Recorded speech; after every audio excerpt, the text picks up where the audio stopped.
بسم اللہ الرحمن الرحیم۔ ناظرین، حامد میر والے ایشو پہ جو 3 رکنی کمیٹی بنائی گئی ہے اس نے کیا کرنا ہے اور اس نے کن کن امور کو دیکھنا ہے، اس حوالے سے اسٹوڈیو میں میرے ساتھ موجود ہیں جناب افضل بٹ صاحب۔ افضل بٹ صاحب ہمارے سینئر رہنما ہیں، بلکہ صحافیوں کے پیر و مرشد ہیں۔ میں ان کا بہت مشکور ہوں کہ میری ایک ٹیلی فون کال پہ انہوں نے ہمیں وقت دیا تاکہ ہم یہ جان سکیں کہ یہ 3 رکنی کمیٹی جو ہے وہ کیا کیا پہلو اس کے دیکھے گی۔ جناب بٹ صاحب، یہ بتائیے گا کہ حامد میر صاحب نے جو وہاں پہ تقریر فرمائی افواج پاکستان کے خلاف اور جو لینگویج انہوں نے یوز کی، تو یہ کمیٹی جو ہے یہ اس بات کا تعین کرے گی کہ انہیں ایسی تقریر کرنی چاہیے تھی یا نہیں کرنی چاہیے تھی، یا صرف یہ کمیٹی ان کی بحالی کے لیے، ان کے پروگرام کی بحالی کے لیے کام کرے گی؟ بہت شکریہ مانگٹ صاحب۔ ایک تو یہ ہے کہ اس کمیٹی کے سامنے صرف حامد میر صاحب کا ایشو نہیں ہے کہ گزشتہ 1 سال کے دوران اسلام آباد کے اندر 51 کیسز ایسے ہوئے ہیں، کسی کو تھریٹ کیا گیا ہے، کسی کے خلاف درخواست دی گئی ہے، کسی کے خلاف مقدمہ درج ہوا ہے، ٹھیک ہے۔ ہم نے ان تمام کیسز کو بھی دیکھنا ہے۔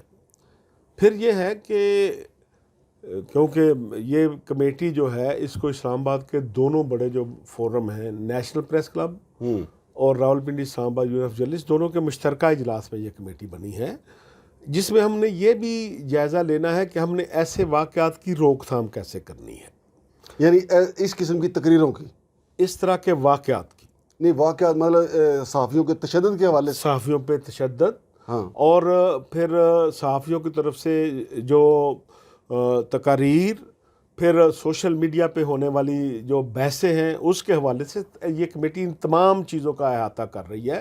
دیکھیں آپ بٹ صاحب ڈیفینڈ کرتے ہیں حامد میر صاحب کو، مجھے آپ کہہ رہے ہیں اداروں کو، الحمدللہ میں اداروں کو ڈیفینڈ کرتا ہوں اور اپنی صحافت کو بھی ڈیفینڈ کرتا ہوں، لیکن حامد میر وہ شخص ہے جس نے بنگلہ دیش میں بیٹھ کے کہا کہ جن پاکستانیوں جو بنگلہ دیشی ہیں وہاں پہ مقیم، جنہوں نے پاکستانیوں کی سپورٹ کی تھی ان کو پھانسیاں دی جائیں، اور ان کو پھانسیاں دی گئیں۔ پھر اس نے پاکستان میں انٹرویو دیتے ہوئے کہا کہ یہ جو جتنے بم دھماکے ہوتے ہیں یہ ہماری سیکورٹی ایجنسیاں کراتی ہیں، لیکن اب کلبھوشن تو پکڑا گیا، کلبھوشن کہتا ہے سارے میں نے کرائے، تو حامد میر اب کہاں پہ سٹینڈ کرتے ہیں؟ وہاں جا کے وہ کہتے ہیں کہ ان کو پھانسیاں دیں، پھانسیاں ہوئیں، اور یہاں آ کے وہ کہتے ہیں کہ سارے دھماکے ہماری ایجنسیاں کراتے ہیں۔ تو یہ پاکستانی ہے یا را کا یہ جرنلسٹ ہے؟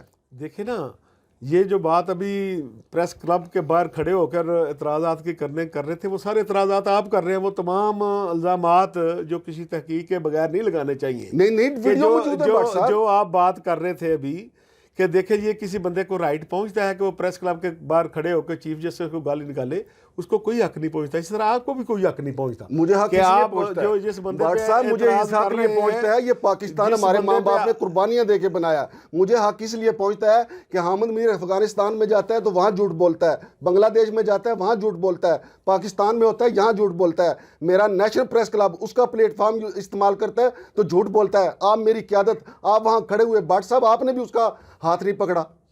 میں دیکھیں نا، میں بار بار آپ سے کر رہا ہوں کہ جو اعتراضات آپ کر رہے ہیں کہ آپ نے اس کو ہائیڈ پارک بنایا ہوا ہے، ہاں جی، ٹھیک ہے نا، اور وہاں جو بندہ آتا ہے اپنی مرضی کی بات کرتا ہے، آپ بھی ایک ہی سانس میں ساری باتیں وہ کر رہے ہیں جن پر ابھی ایک لمحہ پہلے آپ اعتراضات کر رہے تھے۔ پہلی بات تو یہ ہے کہ آج تک کوئی ایک چیز ایسی لا دیں کہ حامد میر نے کہا ہو کہ جن لوگوں نے بنگلہ دیش میں پاکستان کے لیے کام کیا انہیں پھانسیاں دی جائیں۔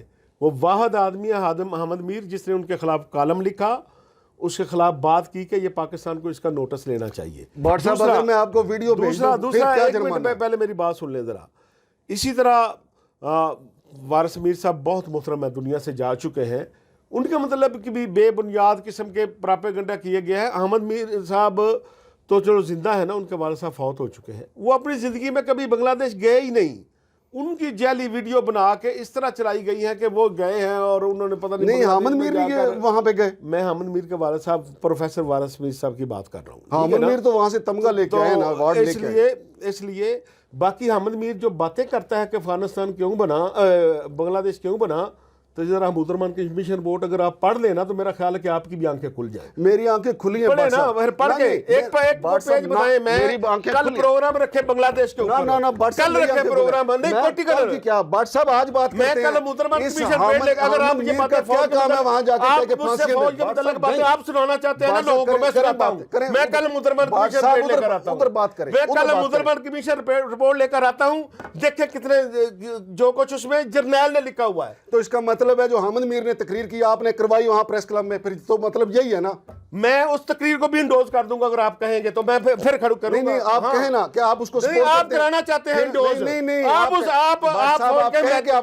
فوج کے اندر مجھے یہ بتائیں, آپ اپنی پروگرام کی ریٹنگ کے لیے فوج کو گالیاں نکلوانا چاہتے ہیں. ریٹنگ کے لیے حامد میر کرتا ہے, ریٹنگ کے لیے ابصار عالم کرتا ہے, ریٹنگ کے لیے آسمہ شرازی کرتی ہے. اس کو ریٹنگ کی کیا ضرورت ہے؟ آسمہ شرازی کے آج 2 آرٹیکل پکڑے گئے انڈیا میں, وہاں پہ ISI کے خلاف چھپے. وہ کام یہاں کرتی ہے, آرٹیکل اس کے وہاں چھپتے ہیں. آپ ابصار عالم کو بات کرتے ہیں, وہ جو ہم جن سے پرستوں کا یہاں پہ کنٹری ہیڈ ہے, آپ اس کی جا کے سپورٹ کرتے ہیں. بھٹ صاحب آپ نے پریس کلب کو کیا بنا دیا؟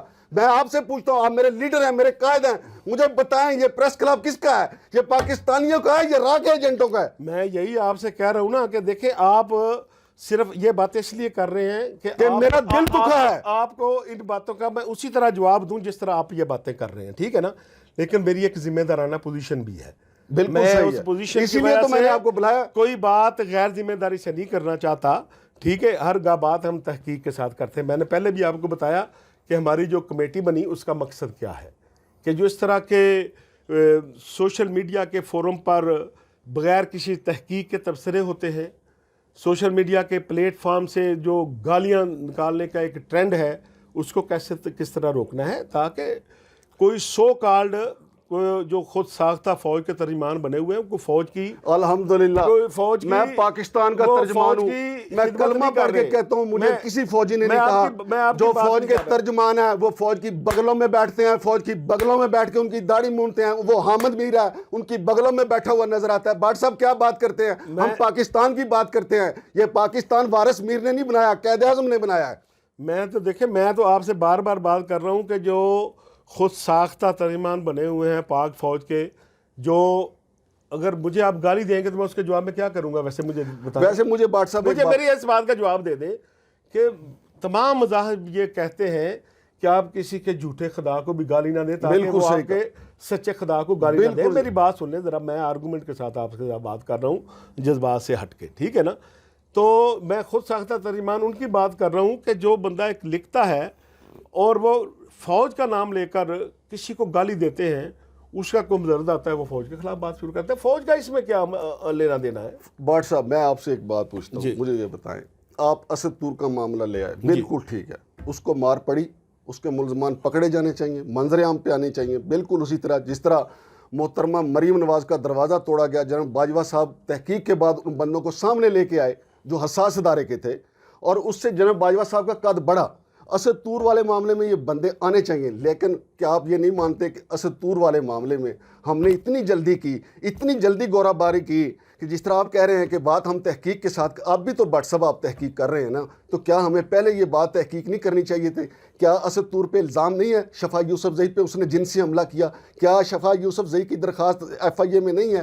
کیا یہ معاملہ اب ہائی کورٹ میں نہیں ہے؟ اس کا شفا یوسف زئی کو کوئی انصاف دے گا؟ اسد طور کی وجہ سے ہمارے پورے ملک کا چہرہ گندا ہو گیا. بھٹ صاحب کیا یہ تحقیق ہمارے پریس کلب کا کام نہیں ہے؟ نہیں, پریس کلب نے اس میں کیا غلط کیا ہے ویسے اسد طور کے معاملے میں؟ اسد طور کے معاملے میں دیکھیں, وہ شفا یوسف زئی کے اوپر حملہ کرتا ہے جنسی, وہ درخواست دیتی ہے. کیا پریس کلب کا کام نہیں ہے یہ تحقیق کرے کہ کہیں شفا یوسف زئی کے بھائیوں نے تو نہیں یہ کام ڈال دیا؟ نہیں, ہم نے کسی پر الزام لگایا ہے؟ بھٹ صاحب آپ نے فوج ہی نہیں چھوڑی. وہ کیا کیا؟ میں پہلے بھی کہہ رہا ہوں کہ آپ یہ فوج کی خیر خواہی نہیں کر رہے. میں آپ سے بار بار یہ بات کر رہا ہوں.